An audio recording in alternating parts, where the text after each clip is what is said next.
Hello and welcome back to my channel. On this video, I'm going to be talking about all of the books that I read in the month of March. And if you watched my March TBR video, you know that I assigned myself like 35 books to read this month. But I had a vacation week, and so I was going to be a little bit aggressive in what I was trying to read. And I did indeed read 35 books. I did not read all 35 that I assigned myself. I think I read 33 of the 35. And then I added in a couple that were not on my list, but I really wanted to plow through all these books, and particularly the ones that had been on previous lists in previous months this year, because one of the things I'm trying to do is if I don't read a book in a particular month, I just add it to the next month, and then I pile on top of that. So I really am trying to stay on top of these TBR piles.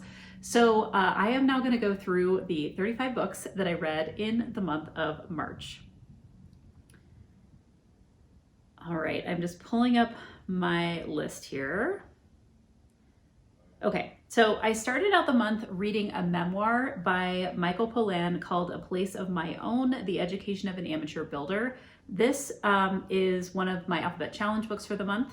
My letter was P, and so this is a book basically about how Michael Pollan decides to build himself like a writing shack in his like backyard. And he has to go through all of these different steps to do it, like building codes and like all these different things. He talks to an architect. And I like when people do these like deeper dives on like a hyperfixation, which I would say this is kind of an example of that, where he's just like, I'm just gonna like research all this stuff and figure out how to do it. I would say like architecture is not really my thing. I don't plan on building anything in my own yard, but I did find his story really interesting. And I do feel like he has a number of things in his backlist that kind of follow along the same trajectory of this story. And most things are about food, but this is one of the things he's done that is not falling into that category. So it was really interesting to read that. I also picked up The Listening Path, The Creative Art of Attention by Julia Cameron. Julia Cameron is probably most famous for her book, The Artist's Way. And this is a book that is basically about, it is about paying attention, and it is about kind of incorporating that into like a creative practice. The elements of The Artist's Way, which include things like artist dates and morning pages, are definitely incorporated here. So she's kind of pulling in some old favorites. I would say that I would definitely recommend The Artist's Way first. I think it is just a classic in terms of reading her work. But it was interesting to see how she was kind of updating this and thinking about it in some different ways. Then I picked up Ali Hazelwood's book Bride, which is a vampire werewolf romance.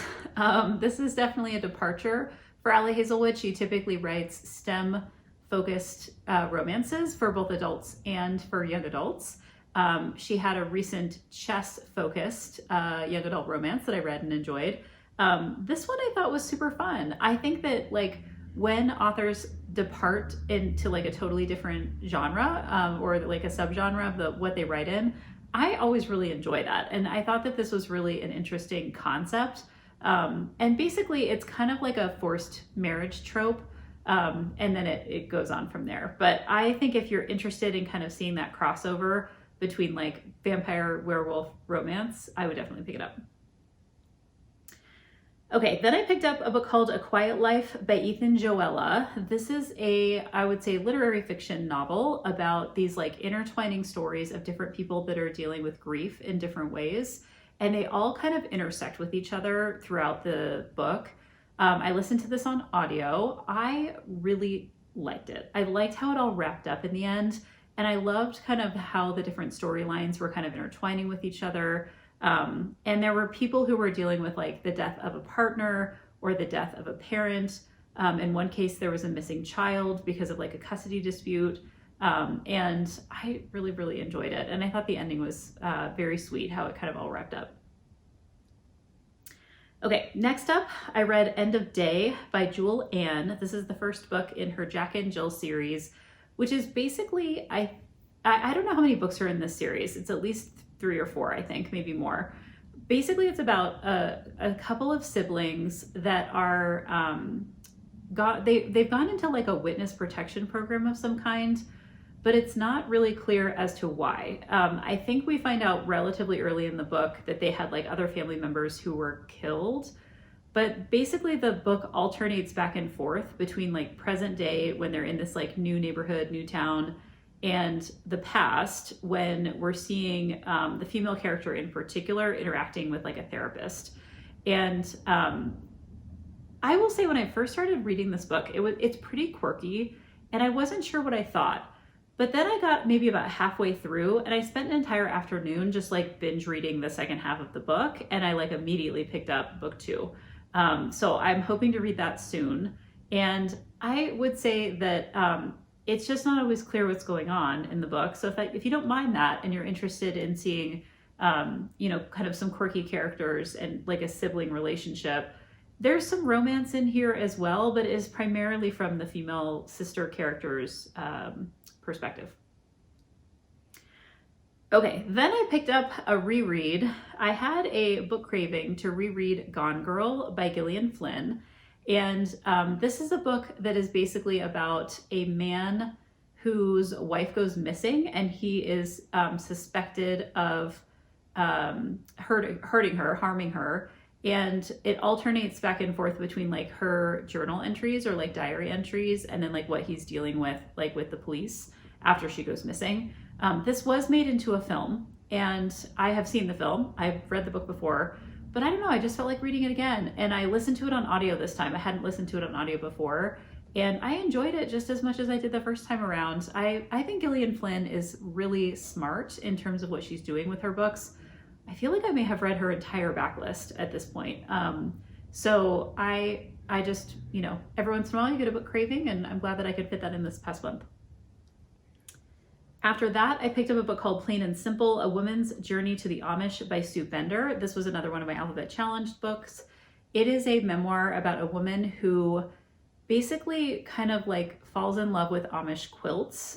She lives in like Los Angeles and decides she wants to go live with the Amish for like a short period of time, just to kind of like learn from them, I guess, or like bond with them. It's a little unclear, but she has this almost like spiritual calling to like go live with the Amish. And I will say I'm aware of the Amish. I don't feel like I've done a deep dive like on their culture. I feel like I have a high level awareness of various components of Amish culture just from like reading fictional accounts of things that have happened in Amish culture. And so one of the things we learn in this book is that it's actually difficult to go live with an Amish family because they're not really interested in hosting outsiders in their community. So she has to go through all these channels to try to find a family in the first place. Then she goes and lives with this family and kind of experiences that, goes back home, and then decides to go live with a different family later on.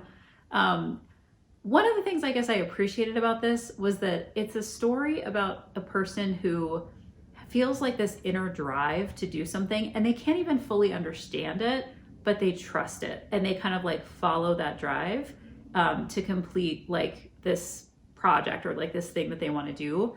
And that was something that I was really drawn into, like with this particular memoir. And it just happened to be that she wanted to go live with the Amish. So I thought it was interesting. Then I picked up The Women by Kristin Hannah. This is the most recent addition to Kristin Hannah's portfolio. And Kristin Hannah is primarily known for, I would say, like historical fiction. I think I've read 3, maybe 4. I think I've read 4 of her books now. There's quite a few. I would say she has at least a dozen. And this particular book is about how women engaged in the Vietnam War. And in particular, how basically like nobody believed that they were there. So there's a female character, main character, who's a nurse, and she kind of does medical work in Vietnam. And when she comes home, like nobody believes that she was there. And she's having to kind of like deal with the aftermath of like PTSD and various things that are coming out of her experience with the war during a time when like no one really knew what that was. And certainly no one thought that women were experiencing it. And so I found this book to be incredibly compelling, super interesting, a very solid addition to Kristin Hannah's work, and would highly recommend it. I just thought it was really, really nicely done. Okay, then I picked up a book by Diane Chamberlain called The Dream Daughter. And this is a book that I think in my TBR video, I read like a description, but it wasn't really clear what was going to happen in this book.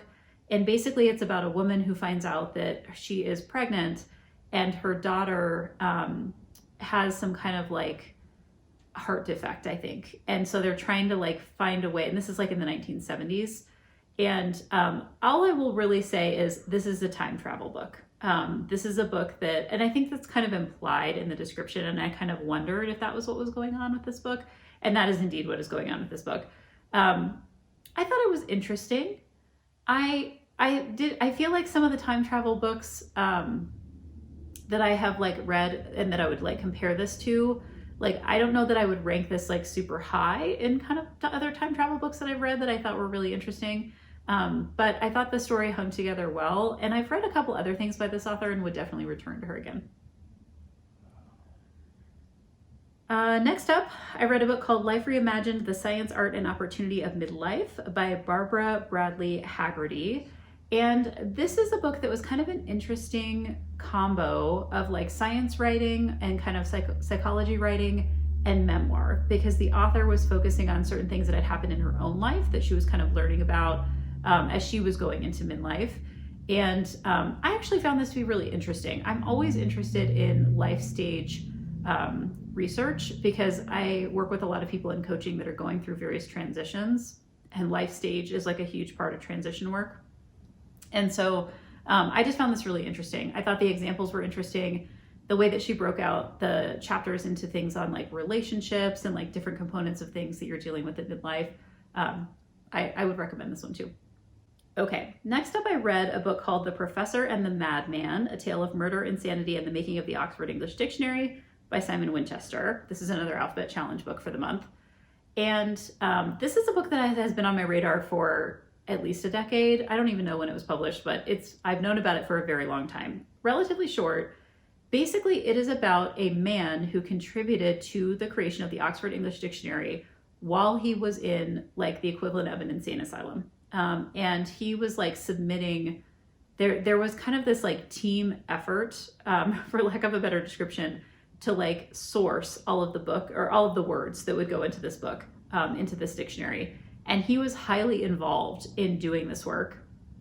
And in this book, we find out a little bit about his backstory, what led him to be in, this asylum.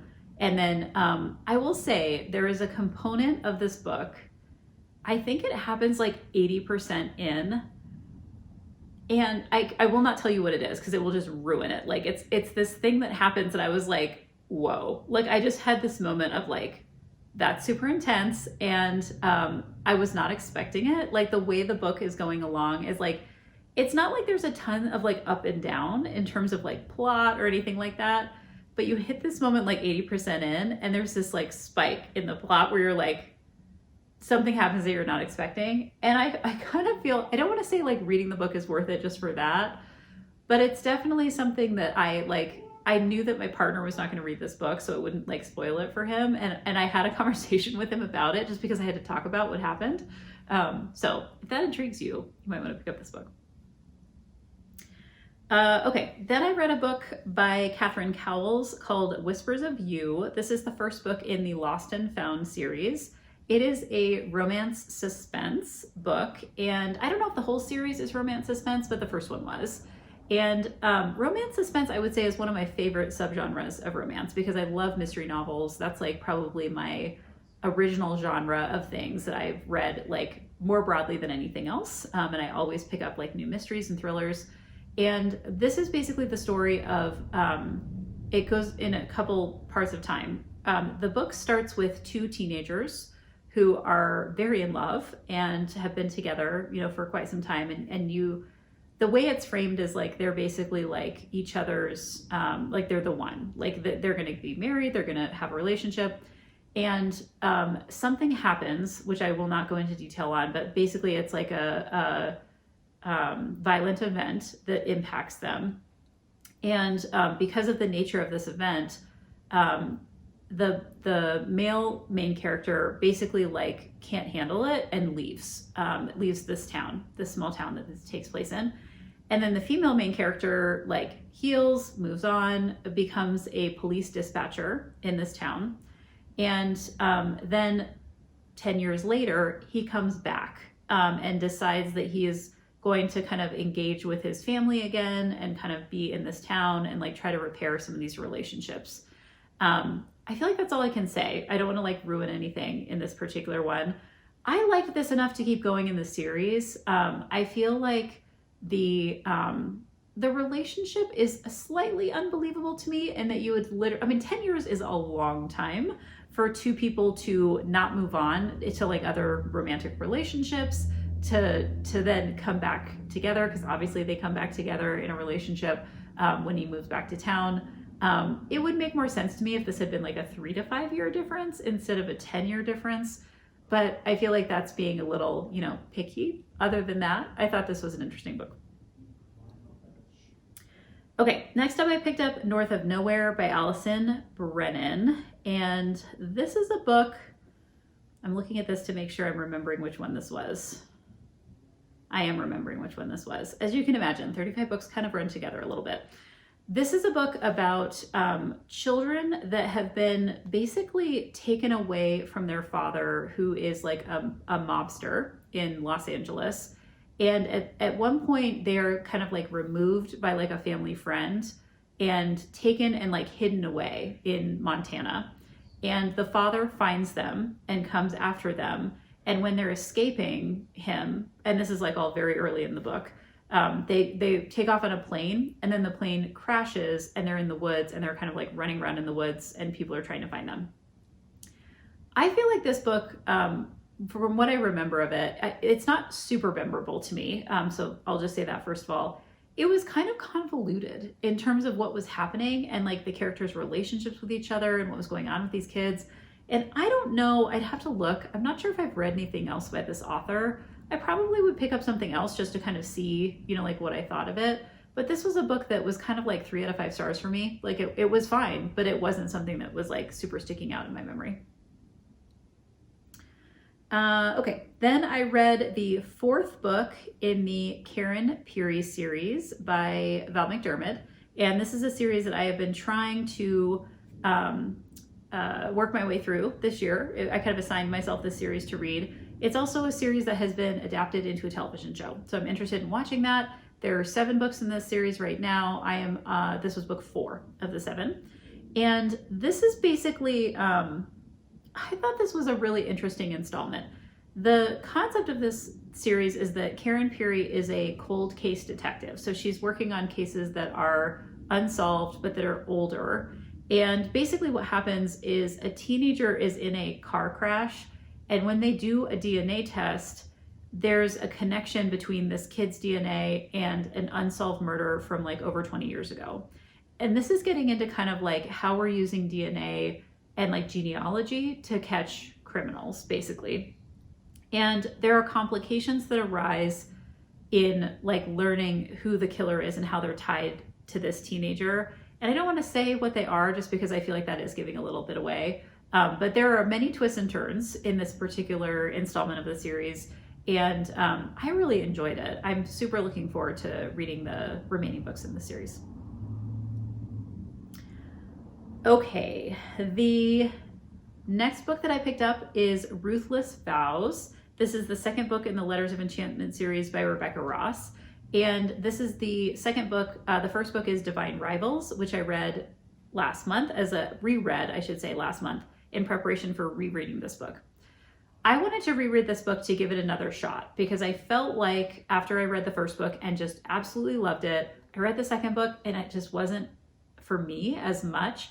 And I felt like for whatever reason, I was like, maybe that was me, maybe it wasn't the book. I want to give it another shot.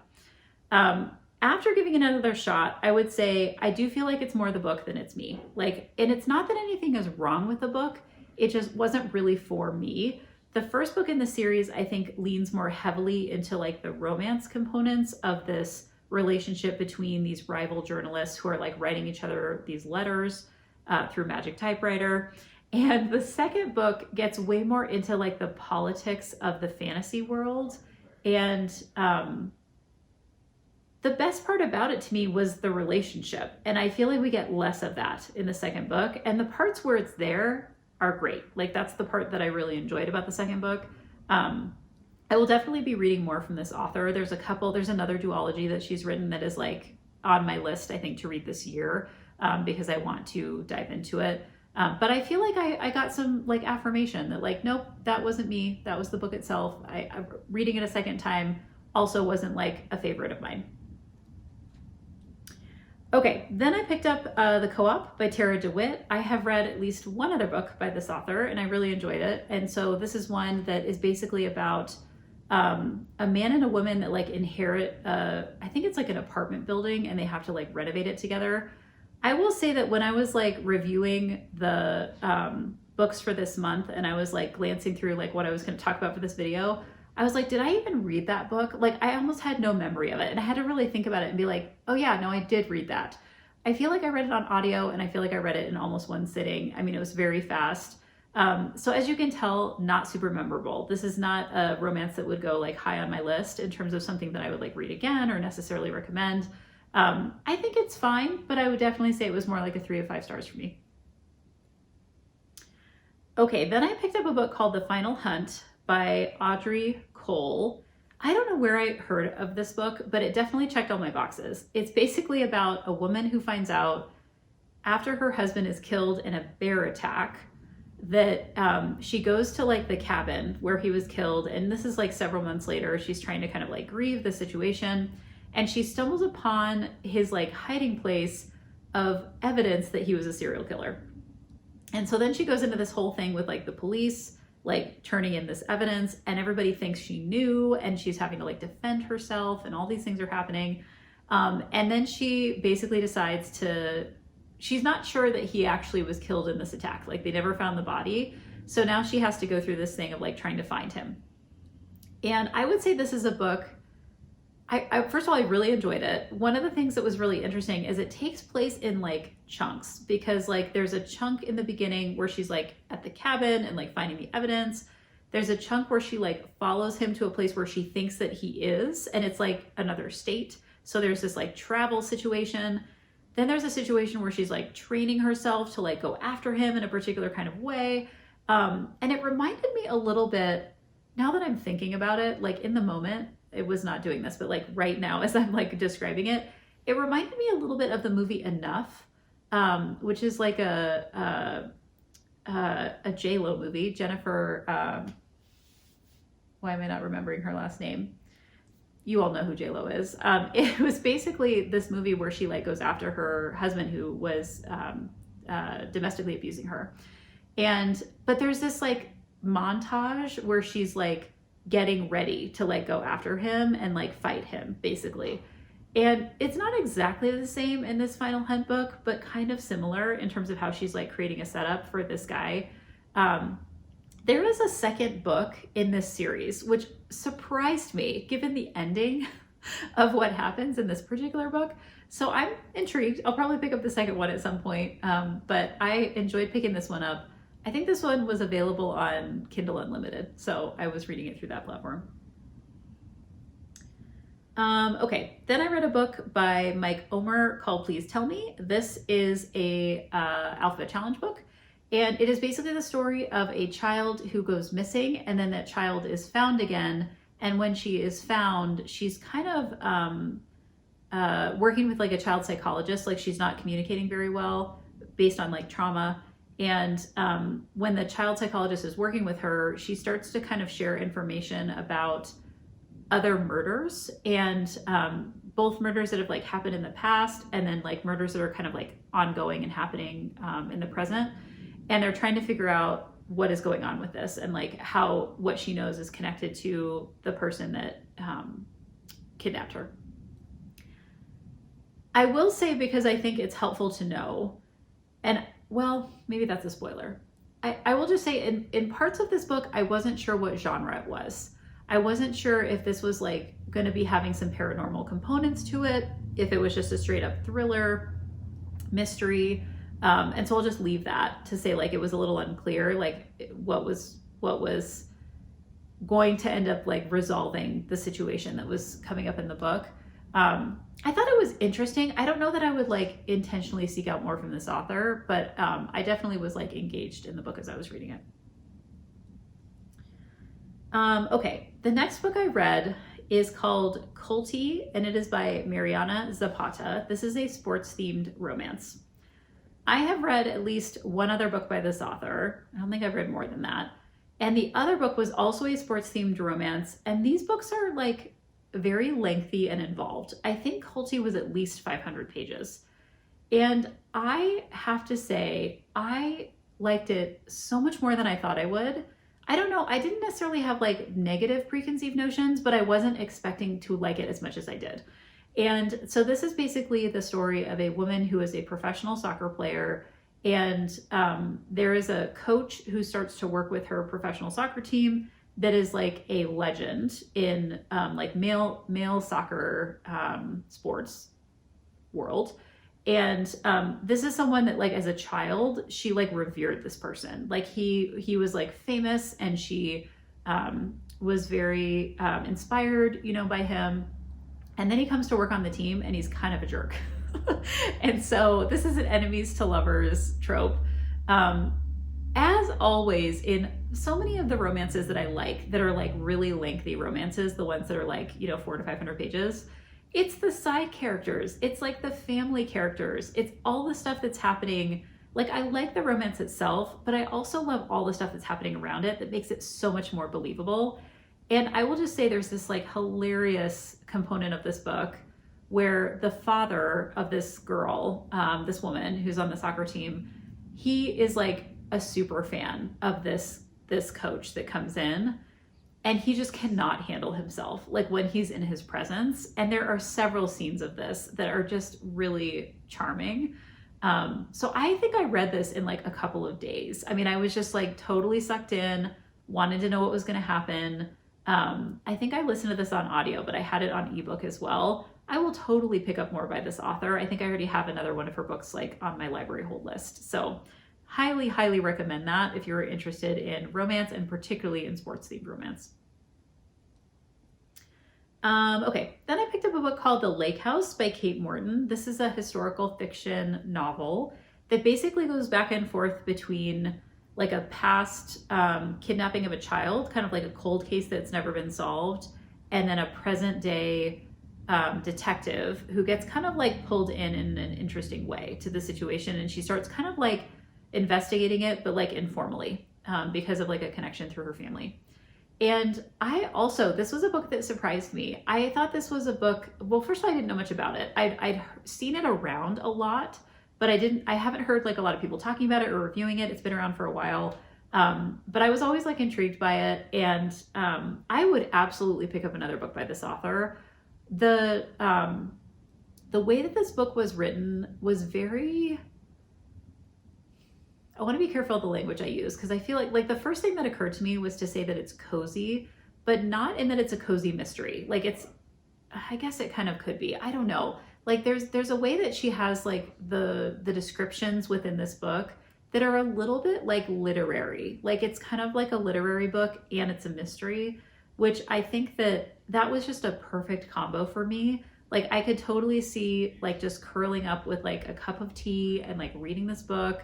And I would definitely put this into like a fall read, you know, category, just because of the nature of how the descriptions are. And there's like this abandoned house, and like, it's not creepy, but it has this kind of like cozy mystery feel a little bit to it. So I'm looking forward to exploring more of this author's work and seeing what I think. Okay, next up I picked up a book called The Lost Apothecary by Sarah Penner. This is a book that I have heard a ton of people talk about as like a favorite book. Definitely a fall vibe read if you're looking for something this coming fall that you might want to read. It is basically about, again, going back with past and future. In the past couple hundred years ago, this apothecary, this woman who was doing healing medicines, but also she was doing poisons. And women would come to her and get poisons for like particular situations they were dealing with, primarily with the men in their lives. And so she has this like code of how she engages with that. And then there is a woman in the present day who has stumbled across like some historical elements of this apothecary, and she's like intersecting her story with the story of this apothecary. And she has recently found out that her partner was cheating on her. And so she's kind of like dealing with that situation. And it's kind of obviously ironic because sometimes you have these women in the past who are poisoning their husbands. And so she's like dealing with this situation with her partner, and she's learning about this woman who was doing these poisonings in the past. I really enjoyed this book. I understand why people like it so much. And I found the connection between past and present, which is kind of one of my favorite tropes when you kind of go back and forth between past and present. I really enjoyed that. I did listen to this one on audio as well and really liked it. Okay, one of the books I added to my list that I'm pretty sure was not on my original list was a book called Night Watching by Tracy Sierra. This is a book that I had heard a bunch of other people talking about, and the way that they were framing it was like, oh, you won't want to like be alone in your house at night, you know, when it's dark after reading this book. Like, it's super creepy, it's a thriller. And the premise, I was like, yep, like totally into this book. So the premise of this book is basically there's a woman who's alone in a house with her children, and she starts to hear someone like coming up the stairs. And so she takes her kids very quickly, and they basically hide in this almost like, it's not in this, what are they called? Like, it's not a room that's intentionally built as like a protection room in the house, but she basically hides them behind this wall. There's like this secret space that she hides them behind. And then she's like listening to this guy who's like in her house and trying to figure out like, why is he there? And this is another book that I would say I wasn't sure what genre it was in. I mean, definitely thriller, definitely a little bit of horror. Was it paranormal? I wasn't sure. I mean, like there were different things that were kind of happening in this book. And the way that it kind of wraps up in the end, was satisfying. I mean, I don't know what I was expecting. I didn't really know where it was going. And there's a lot of things that you're kind of questioning throughout the book. I don't want to get too far into it because it'll spoil certain things that are going to happen. But I think if you're looking for something that's like kind of creepy and dark and definitely could be fall vibe, I think this would also make like a fun summer read too. So I'd recommend that. I also picked up a book called The Outermost House, A Year of Life on the Great Beach of Cape Cod by Henry Beston.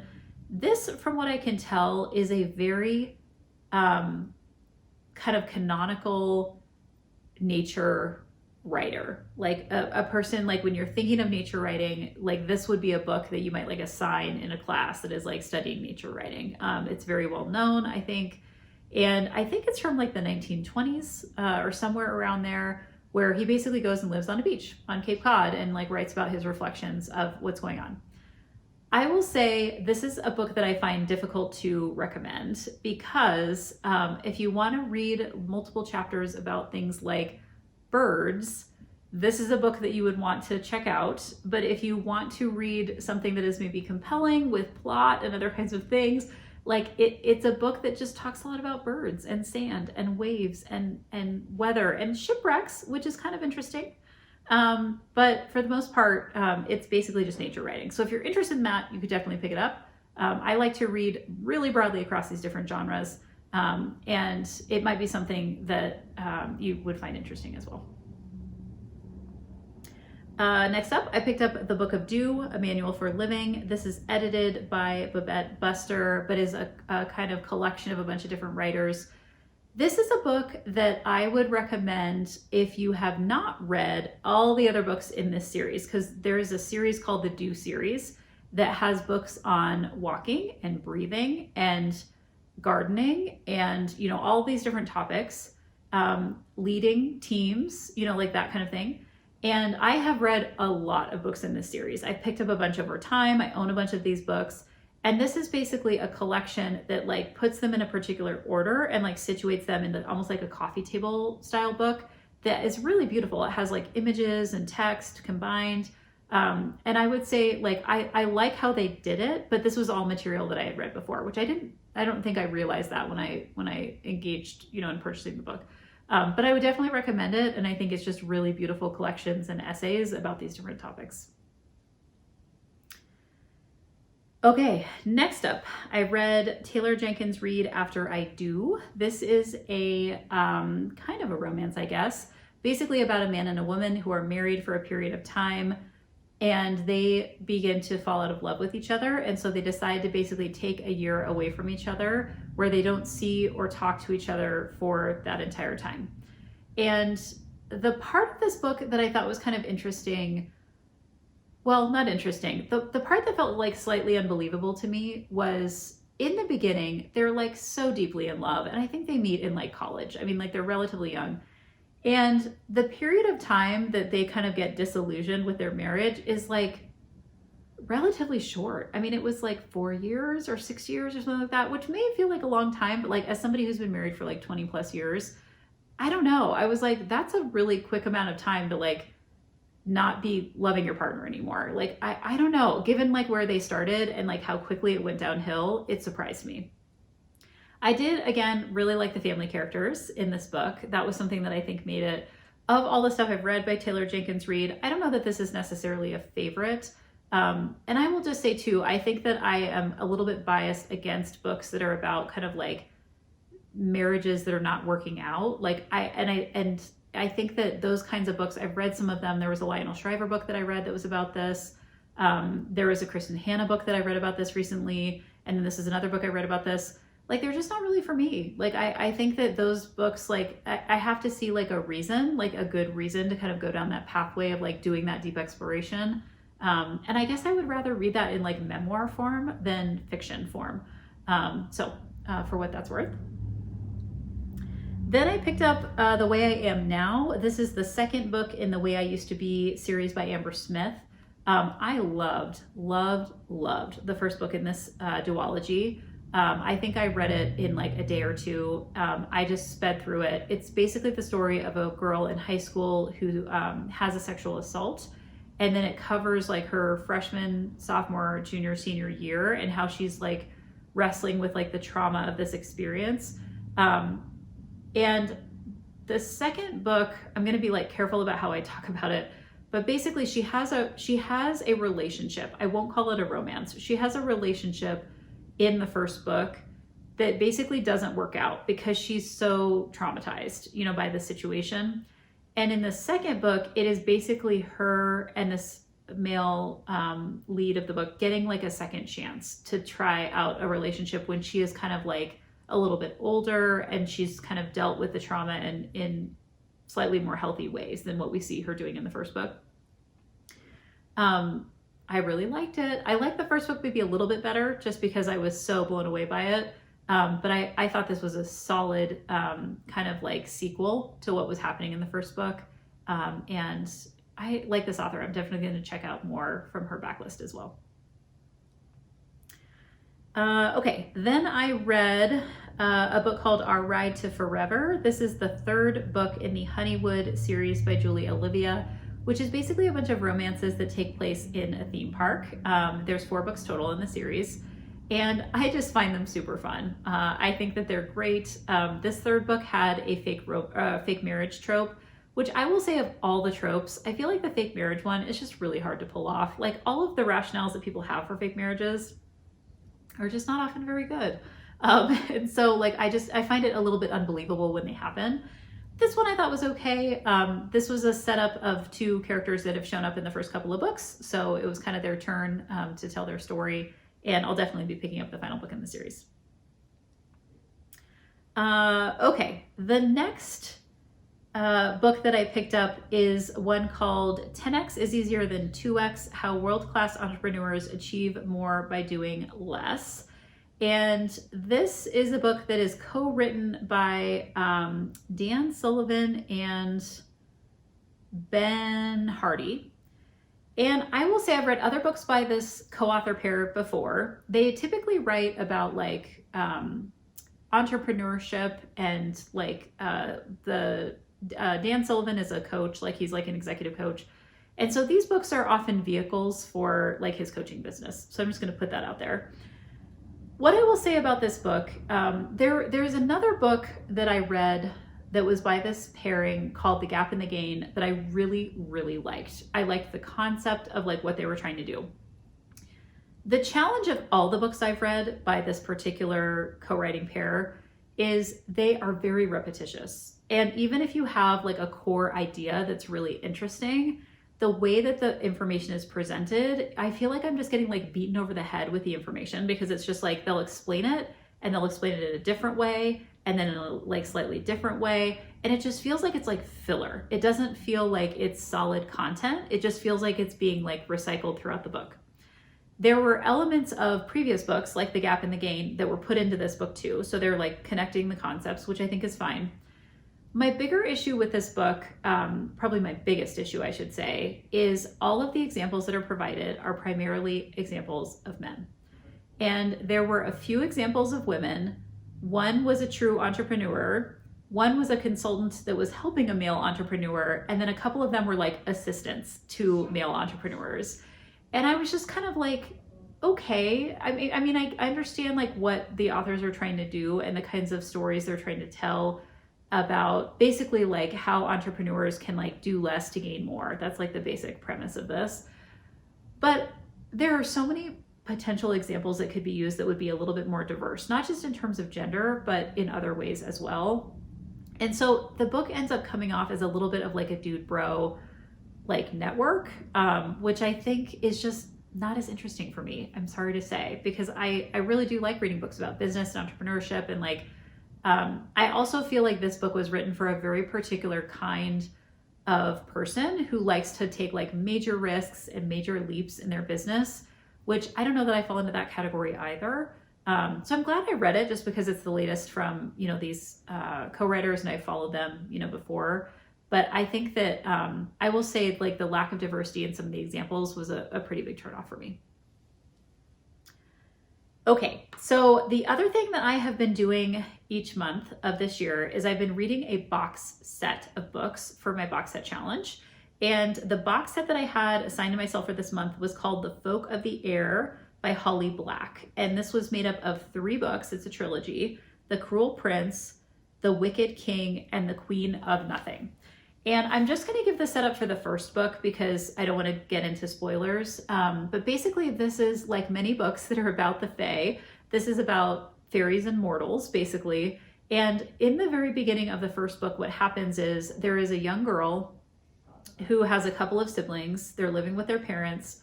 And one day, this man shows up and he murders their parents and basically kidnaps all 3 of these siblings. And he's from like this fairyland, and he takes them back and kidnaps them from the mortal world into this fairyland. And then the book basically continues on like 10 years later when they're all in their like teen years. 2 of the siblings are twins and they are completely mortal. And then one of the siblings is like half mortal, half fae, like this older sibling. And now they're living in this fairyland. They're being educated in this fairyland. And there is absolutely a difference between how mortals are treated and how fairies are treated in this world. And so they're definitely seen as lesser than and are kind of like bullied by their schoolmates and things like that. The general arc of this trilogy is an enemies to lovers romance that is embedded in kind of this fantasy story. What I liked about all 3 books is there were fun cliffhangers at the end of each one. And so I just went from one to the next to the next. Like I just basically read them back to back, which was super fun. I love when I can do that. I found that the second book was probably my favorite, which is kind of interesting because I often find the middle book is not as like, it's usually not a favorite. Like usually it's like the first book or the third book or the final book. And I loved the second book. I thought it was where you saw the most kind of like relationship development with the enemies to lovers. And so I like that part. I actually enjoyed this more than I think I thought I would. I've not read Holly Black before. I've heard pretty good things, but it was just kind of new to me. So I wasn't sure what to expect. And I feel like this is not as hyped as like some of the other like longer running series or things that are a little bit more in depth. I would definitely pick up this author again. Like she has some other books that I think I would try just to see what I thought. Okay, I also picked up People of the Book by Geraldine Brooks. This was another Alphabet Challenge book this month. And this is a book that is definitely literary fiction, 100%. And it is basically about this woman who gets called into the situation where she's supposed to repair this like ancient text. And and she has to do like this very delicate work because of like the age of this text. And as she's repairing it, she's finding like little things in like the binding, like there's like a insect and like a hair and like a stain. And basically what the book does is go back and forth between this present moment with this woman who's like doing this work, and then it goes back in time to tell the story of how that thing, how that like little artifact got in the book. I will say the premise of this sounds amazing. Like I was like, yes, that sounds so interesting. Some people have compared this to like the Da Vinci Code with Dan Brown, and I was like, oh, interesting. Dan Brown's book is like thriller, you know, airplane read, you know, you're going through it very fast. This book was very literary fiction. So just like the pacing of it, the detail, I mean, it's an incredible work in terms of like the research that must have gone into this book. So for that alone, I would rate it, you know, pretty high. But I would just say, I don't go into it thinking you're not going to be like plodding along a little bit in this book, because there is definitely, I would say like a slower pace, you know, in terms of like reveals and like what's happening throughout the book. I also picked up a book called The Great Book of Journaling, How Journal Writing Can Support a Life of Wellness, Creativity, Meaning, and Purpose. This is edited by Eric Maisel and Linda Monk. And I loved this, like, it was like a little collection of essays about all different kinds of journaling. So there was like a contribution about like travel writing and travel journaling, and like a different one about like memoir and how you can like turn your journal into a memoir. And there was a different form of journaling for like creativity. And I would say there was probably like 30 different chapters in this book. So a ton of different kinds, like of different forms of journaling, and how people are kind of bringing it into their life in different ways. So I thought the collection was great. I was really like inspired in terms of thinking about all the different ways that I could incorporate it into my own journaling practice as well. Okay, just a couple more books. The next one that I picked up is called A Soul of Ash and Blood. This is the 5th book in the Blood and Ash series by Jennifer Armentrout. And this is a series I've definitely talked about before. It starts out as being understood as like a vampire series, but I feel like it's a lot more than that. And it adds in so much more after the first book. But basically in the first book, you have this couple of characters, a woman called the Maiden, and then her bodyguard, Hawk. And they eventually have a relationship. And I will say books 2, 3, and 4 of this series are kind of bonkers in terms of like all the things that are happening. And like, it just, they're like traveling to different places, and like there's all these reveals, and it's like a little unclear to follow, like what is the magic system that's going on in this world.